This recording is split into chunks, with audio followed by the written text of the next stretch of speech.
Hey guys, BenKyo Baduk here. Today, let's do a brief introduction to move values. Really important topic that can change the entire way you see the board and play the game. And a topic that is vastly neglected. So yeah, this is how you develop point sensitivity and actually know how many points you're taking when you play a move. And so what better moves to check than the second line moves that we can actually calculate. So what do you guys think? I've written here, how big? Yeah, and we're talking about this Hane, specifically Hane and connect like this in gote. Worth noting that even if white were to play it, it's going to be the same value because one of the ways you actually figure out the value is by checking the effect on both colors, no matter which color actually plays it, both territories. So what do you guys think? I've given you a little bit of a clue to steer you into the right direction, but yeah, how big do you think this move is? Go ahead and pause if you'd like to calculate that out. And I do have a lot of videos, by the way, in my Patreon. So the study group tier 2, if you guys want to check that out for live group classes, 3 of them every month, as well as a large library of class videos. And if you guys join BenKyo League tier 3, which comes with a whole bunch of things, which is all of the study group stuff. You get game reviews from me and from stronger players if you ask them for it. And you get league prizes, which is one-on-one lesson time with me and league play and an awesome community, a lot of good stuff. So I recommend you guys to check out the Patreon. And I also do offer one-on-one lessons through Coffee as well. You can find that in the description. And I have some bulk lesson deals for one-on-one lessons. Now I'll show you guys how to calculate this and give you the answer. So white blocks, of course, and black connects. Going down would be a mistake because that would make white's h1 into a sente move. And the problem with that is that actually, if black had just connected like they should, now white's h1 is just a gote move, or even j1. Yeah, but assuming that white plays elsewhere now, black can look forward to these as locally very much sente, right? So these, you would call this black's privilege because this is very much sente on this area, right? Threatening to destroy it. Whereas white playing anything on the bottom there is just completely ending in gote. So normally after this move, white plays away to play some comparably big move. And then black will get their follow-up. So you can see here that when black hanes, white has to react, and white cannot Atari because there's actually a double Atari problem here, leading to a dangerous ko. Like if white connects, white's captured. So white would have to maybe make a ko here, but black has nothing to lose. So ordinarily white extends, and then black can push again, and then Atari, connect, and white has to fix again. Compared to a neutral way of looking at things, just imagining both players going straight down to the edge, right? The neutral states, then you can see that at the end of all this, white has lost 6 points here, and black actually gained 1 as well compared to the neutral, K1 being filled. So that's actually 7, right? It's white lost 6 and black gained 1. And when black plays this, they don't just accomplish that, they also prevent, right? So if black did something else, and then white was the one who played this one, black would hane, white would connect. And after black plays away to go play something that is comparably big to this move, then white is going to get the same moves. And in this case, I've set it up like a little bit of a mirror, at least on the edge here. So this makes it easy because in this case, it's going to be also 7 again, right? 6 here and 1 gained by white. So in fact, assuming that it's gote, so assuming that after this, black plays away, and assuming that after this happens, white would play away, and therefore black, they would get the first line follow-ups, then the value of this is actually 7 plus 7. It's 14. Yeah. The total effect on both territories by anyone playing one of the hanes is 7 plus 7. And I'll show you a little bit about how that number can change. But you can see that this kind of position is very common. You can find this in many of your own games. And the 14 is real. It really is worth 14 points. 14 is a lot, right? If you set 14 up on the board somewhere, that's like this many points, right? That would be like a huge or a fairly sizable corner basically. Yeah. So you should really second guess it when you're playing like the mid of the middle game or the late middle game, and you guys are going after some patches of area in the center. If you really look at how much you gain with some of those center moves, unless it's a huge center moyo, right? But the small ones, often you play a move, you get like 3 points only, and it's like a place where only one color could get territory as well. So this kind of move becomes several times as big as that. Yeah. If you look at high level games like pro games, high dan games, like a peaceful late middle game, you'll see a lot of second line getting played. So let's dig into this a bit more. So what happens then if, well, so let's say with black here, if white plays this to prevent the follow-ups, right? Then of course the value is a lot less than 14 because we see that, you know, white protected a lot of points there. But black still was able to reduce white by 2 and prevent at least 2 for themselves, right? So that's 4 points, 2 plus 2. The reason the number is so much smaller this time is that it became sente, right? So that means black did all this for free because white just reacted, and now it's black's turn again. So even though it's only a 4-point change, black can be super happy. It's the same as if black chooses to descend. There are many times when descend is better than this one because this one is just a gote with sente follow-ups, but a gote nonetheless. And there are times where we're going to think that this one is more threatening because the follow-up is like jumping in or monkey jump. Right? Especially if it's a bigger shape, like if it's, you know, let's say something like this, then yeah, jumping in, like threatening to do something like this, like this, or even again, monkey jump, it seems to be destroying a lot more area than if black were to just do the Hane and connect, right? And then limit themselves to the first line. So in this case, the descend would be better. And if white decides to protect, then this 1, 2, 3, 4, like that is going to finish in sente. And since it prevents the same thing for white to do to black, like so, then for either player to do this sente sequence is worth 4 points, right? There's 4 points at stake. And because it's sente, it basically happens for free, right? If they really respond. So the score has changed by 4 without you losing your next turn, your initiative. So that's amazing, right? That's why the number is going to be so smaller than the gote counterpart, because the gote version, you lose your initiative, your opponent gets to play an entire move elsewhere, right? So naturally, the score change should be bigger then. That's also why you need to pay attention to sente and gote, because sente, even 1 point in sente is fine as long as you truly get your initiative back, right? Any amount of gain, if it's really a gain, is fine if it's in sente. But when you're getting gote, right, you have a big responsibility to get a lot of point value.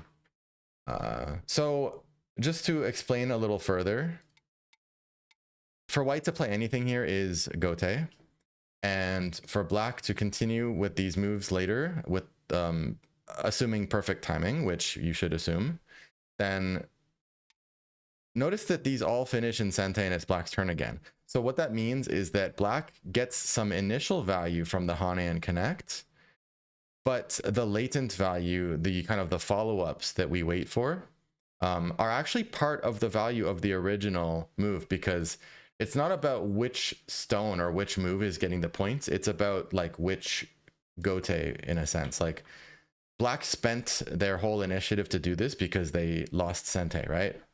But because the follow-ups all happen as sente moves, basically for free, and then black keeps their turn, you can take all the value, of the follow-ups and tack it on to the original, the first gain of the Hane Connect, right?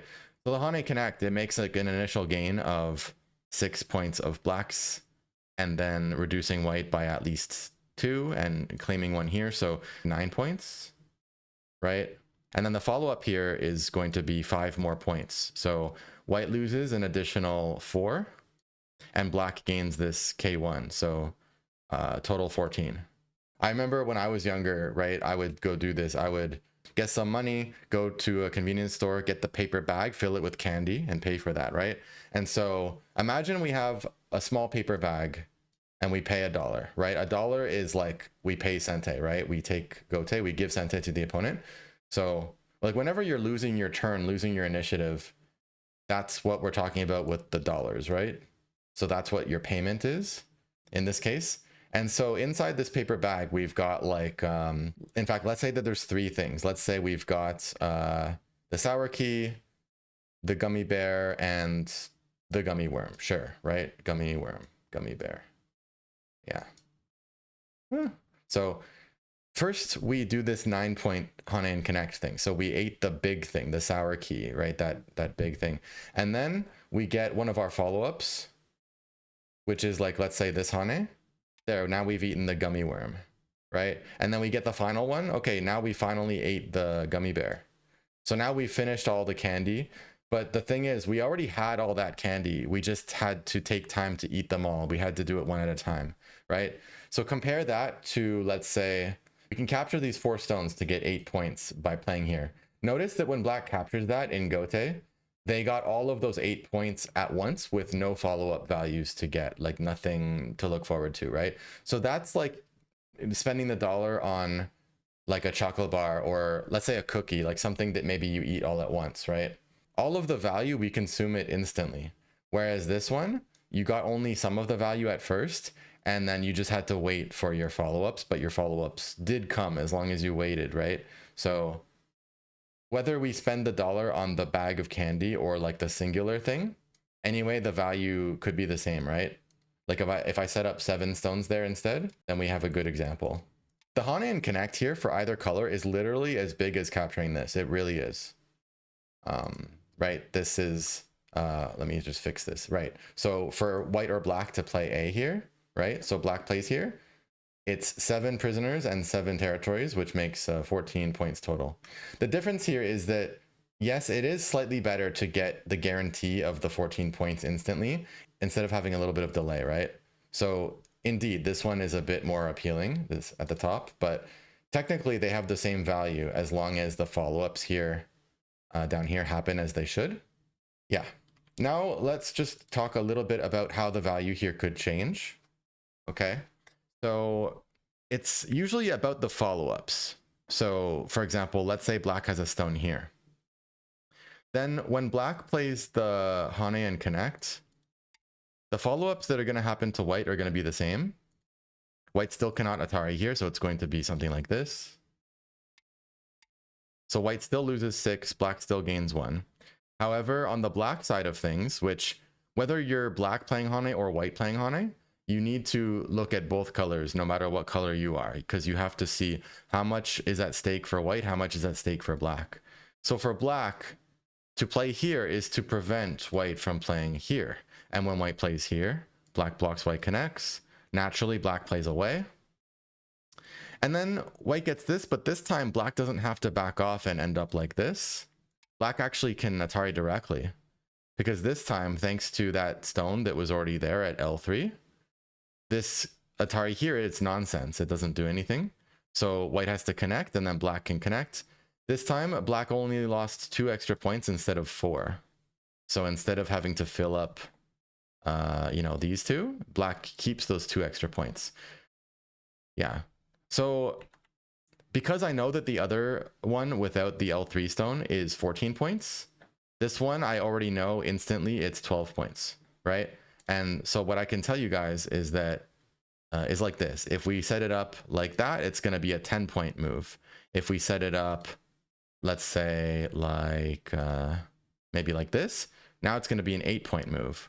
We take this one off again, now it's going to be 10 again.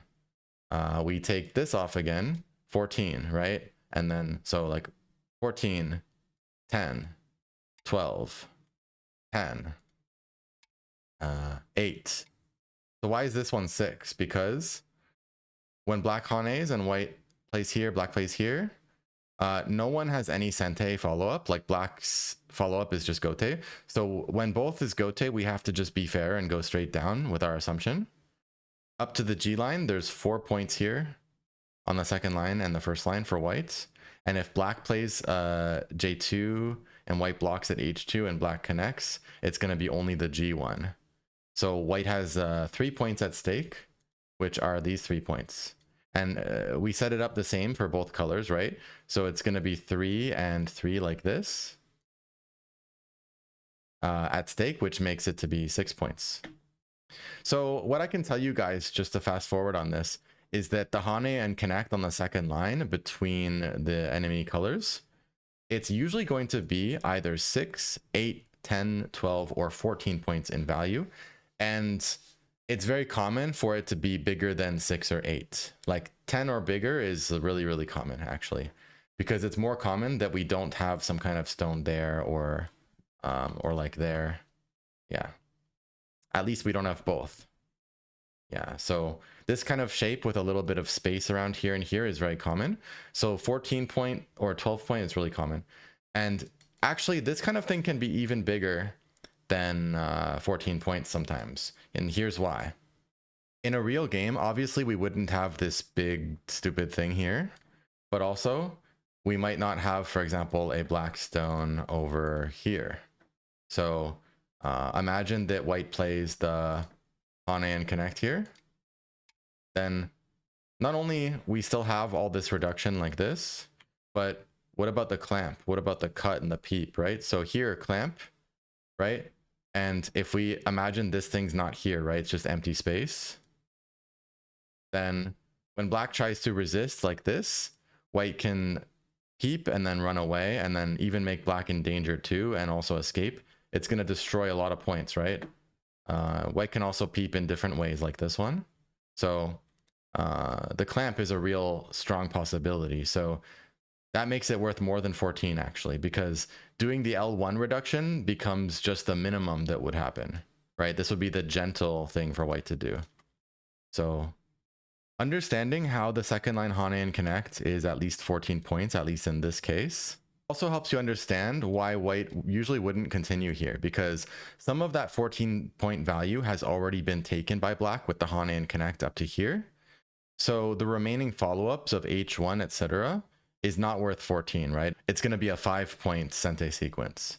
So if both players know that the Hane and connect here is a 14-point move or like a 14 or more point move, then after black does it, white's not going to play over here. White's going to go elsewhere on the board and find something to play that is like 14 or 12 or 13 or something like that, right? And usually in a game of Go, the value of moves on the board steadily decreases, and often there's multiple moves on the board with a similar value. So when black takes the 14-point move here, you can count on white to play away, and that's all the more reason why we can expect that black will get to play the follow-ups here. Usually when black does this and then white just immediately plays something like this, it's usually like a lower level game that you're watching, because the players don't know about move values and they don't know like how big it is to play H1 or play elsewhere, or they don't even feel that black just got a bunch of stuff for free. Basically, they just are so focused on defending and on the tunnel vision of continuing to play in the same place.